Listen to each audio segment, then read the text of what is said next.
Please help me to reach 1000 subscribe. I never thought one conversation could shatter everything I had, but here I am, staring at an empty apartment wondering how I could have been so blind. My name is Serena, I'm 29 years old, and for years I believed my marriage to Mark was unshakable. We had been together for 6 years, married for 3, and I always thought that love alone was enough to weather anything. I thought he was the perfect partner, the calm in my chaos, the man who never raised his voice, the one who always forgave even when I pushed boundaries. Maybe I took that for granted more than I should have. It all started one Friday night.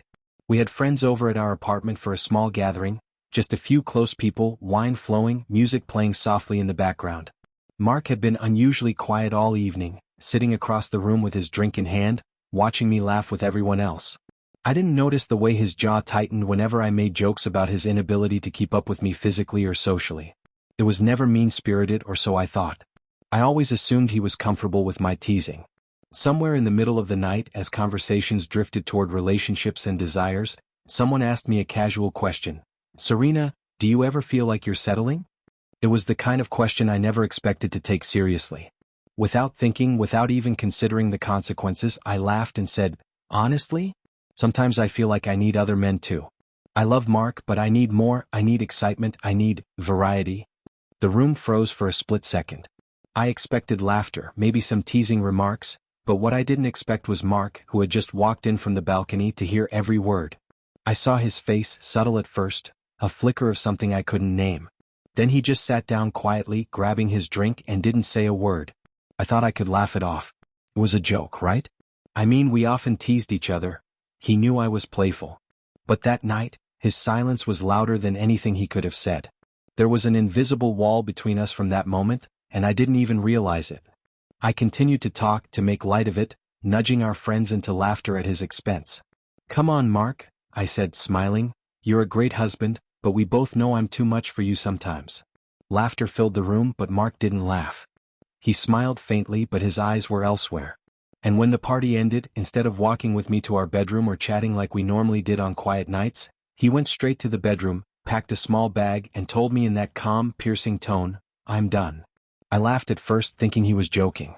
"Done? Over what?" "It's a joke," I said, my voice filled with disbelief. But there was no humor in his expression.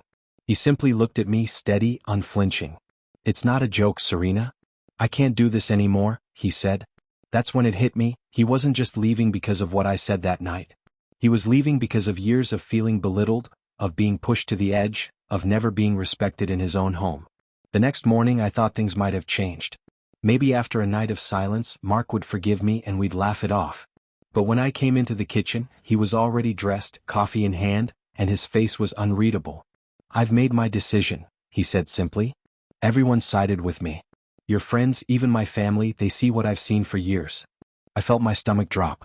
I tried to argue, tried to explain that I hadn't meant it the way it sounded, that it was a passing thought, nothing more. But the words didn't matter. He wasn't listening to my explanations, and worse, no one else seemed to be either. My words had consequences I hadn't imagined, and now, I was facing the reality that my playful confession had unleashed a storm I couldn't control. Days passed and Mark didn't return my calls. Texts went unread. Every social media post, every mutual friend's comment, seemed like a reminder that I had crossed a line I couldn't undo. And as the silence stretched into a week, I began to realize the truth. He wasn't coming back. Not because he didn't love me, but because he had finally realized his worth. He had finally understood that being disrespected repeatedly, even under the guise of humor or love, was not something he had to tolerate. Looking back, I can see the signs I ignored, the subtle tightening of his jaw, the brief flickers of sadness in his eyes when I joked about needing more, the quiet moments where he didn't argue or defend himself but simply retreated. I mistook his patience for weakness, his silence for acceptance, and now I was left alone, trying to understand how I had lost the one person who had always been my anchor.